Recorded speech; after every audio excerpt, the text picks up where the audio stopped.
उसने या तो नौकरी छोड़ दी या फिर उस नौकरी को उसने छुपा लिया।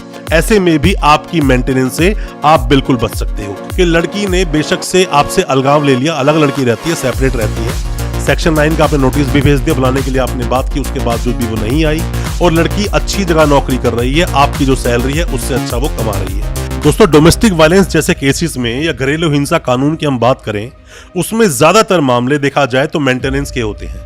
मेंटेनेंस के मामलों को अगर हटा दिया जाए तो मेरा मानना है केसेस भी कोर्ट में बहुत कम होंगे। जहां एक और देखा जाए तो जो कोर्ट हैं हिंदुस्तान के, सभी कोर्ट की दोस्तों बात कर रहा हूं, सभी स्टेट की मैं बात कर रहा हूं, हर कोर्ट में आप जाएंगे जहां फैमिली कोर्ट बना हुआ है वहां सबसे ज्यादा भीड़ आपको मिलेगी सारे कोर्ट्स के मुकाबले में देखा जाए तो।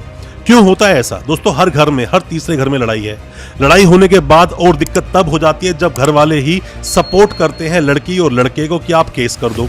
उसके बाद मामला जाता है कोर्ट में और कोर्ट में जाने से पहले लड़की को बताया जाता है कि तू घबरा क्यों रही है, तुझे सारा पैसा तो मेंटेनेंस से मिल जाएगा, मतलब पति पर मेंटेनेंस बन जाएगी या फिर एलिमनी मिल जाएगी तेरे को, तो पैसा तुझे मिलेगा ही, तो घबरा मत, केस कर दे। और जरूरी नहीं कि मेंटेनेंस बन ही जाए, अगर सही वकील साहब मिल गए लड़के को और उसने कुछ पॉइंट्स को पकड़ लिया तो दोस्तों मेंटेनेंस भी नहीं मिलेगा, एलिमनी तो बहुत बात की बात है। डिपेंड करता है केस टू केस किस तरह से लड़ा जा रहा है। एलिमनी में और मेंटेनेंस में क्या डिफरेंस है, उस पर मैंने वीडियो बनाया है, उस वीडियो को जाकर आप देख सकते हैं, समझ जाएंगे मेंटेनेंस कब मिलता है, इंटरिम मेंटेनेंस कब लगता है और कब साथ में ही एलिमनी की डिमांड आप कर सकते हैं। जहां एक और देखा जाए लड़की अच्छी खासी सैलरी कमा भी रही है, अच्छा खासा पैसा कमा रही है, अच्छा अर्निंग सोर्स है, उसके बावजूद भी आप पर मेंटेनेंस बन जाती है। और ये भी देखा गया कि बेशक से लड़की कमा रही थी फिर भी मेंटेनेंस बनाया गया। कुछ पॉइंट्स, जैसे कि सबसे पहला पॉइंट दोस्तों आप ये ढूंढिए कि लड़की जब आपसे अलग रह रही है तो अलग रहते हुए क्या उसने दूसरी शादी तो नहीं कर ली, और अगर ऐसे में लड़की ने दूसरी शादी कहीं पर कर ली है तो आपको मेंटेनेंस देने की बिल्कुल जरूरत नहीं। इसका आपको पता लगाना होगा, एविडेंस जुटाने होंगे और कोर्ट में उनको पेश करना होगा। आपके वकील साहब वो सभी डॉक्यूमेंट्स आपके कोर्ट में पेश कर देंगे।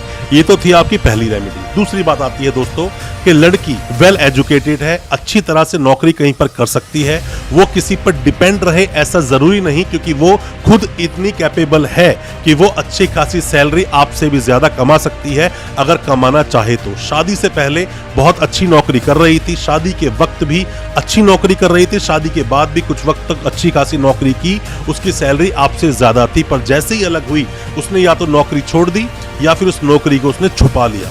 ऐसे में भी आपकी मेंटेनेंस से आप बिल्कुल बच सकते हो। तीसरी बात दोस्तों आती है कि लड़की ने बेशक से आपसे अलगाव ले लिया, अलग लड़की रहती है, सेपरेट रहती है, सेक्शन 9 का आपने नोटिस भी भेज दिया, बुलाने के लिए आपने बात की, उसके बावजूद भी वो नहीं आई और लड़की अच्छी जगह नौकरी कर रही है, आपकी जो सैलरी है उससे अच्छा वो कमा रही है, या फिर उतने पैसे वो कमा लेती है, अच्छे खासे पैसे जितनी उसकी जरूरतें हैं उससे ज्यादा, तो भी आपको मेंटेनेंस देने की दोस्तों जरूरत नहीं है, तो भी आपको भरण पोषण नहीं देना पड़ेगा उस लड़की को। ये था दोस्तों तीसरा पॉइंट। चौथे पॉइंट में दोस्तों आप आ सकते हो अडल्ट्री में होना। लड़की मान लीजिए अडल्ट्री में है, अडल्ट्री में है मतलब कि आपके साथ में थी तो भी वो अडल्ट्री में थी, अब वो चली गई है अपने घर तो भी अडल्ट्री में किसी के साथ वो रहती है।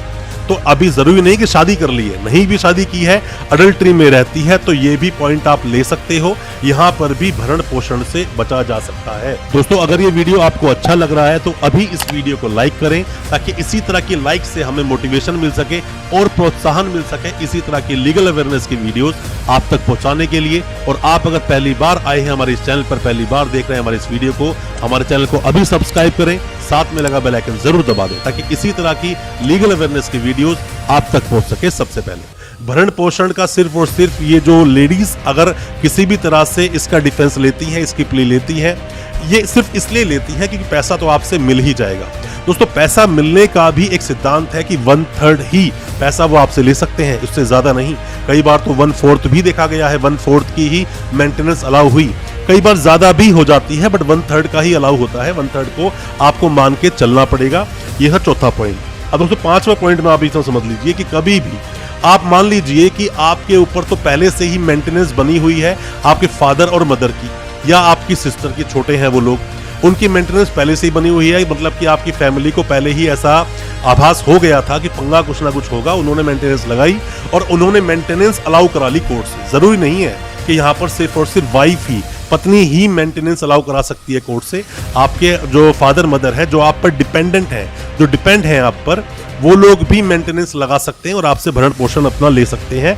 उन्होंने लगा दिया तो भी आप उस चीज की वजह से भी अपनी इस मेंटेनेंस से बच सकते हो जो आपको अपनी वाइफ को देनी है। अब दोस्तों छठा पॉइंट भी आप इसमें समझ लीजिए, कब आप मेंटेनेंस से बच पाएंगे, कब आप भरण पोषण से बच सकते हैं। अब मान लीजिए आपकी शादी हुई, शादी होने के बाद छोटी मोटी कोई भी नोकझोंक हुई, उसके बाद लड़की अपनी मर्जी से कहीं पर खुशी से रह रही है, वो आपके साथ रहना ही नहीं चाहती, बिल्कुल इंटरेस्ट उसे आप में नहीं है और वो चाहती है अपने आप जिंदगी गुजर बसर करे और वो अपने आप कैपेबल है, मतलब कि अपनी मर्जी से वो लड़की कहीं अलग रहती है, तो ऐसे में भी भरण पोषण आपको देना जरूरी नहीं। यहाँ कोई ऐसा कोई कैप नहीं है कि अब आपको भरण पोषण भरना ही पड़ेगा। बट फिर भी मैंने जैसा आपको शुरू में बताया दोस्तों, हर केस अलग होता है, हर केस के फैक्ट्स अलग होते हैं, केस को समझना पड़ता है।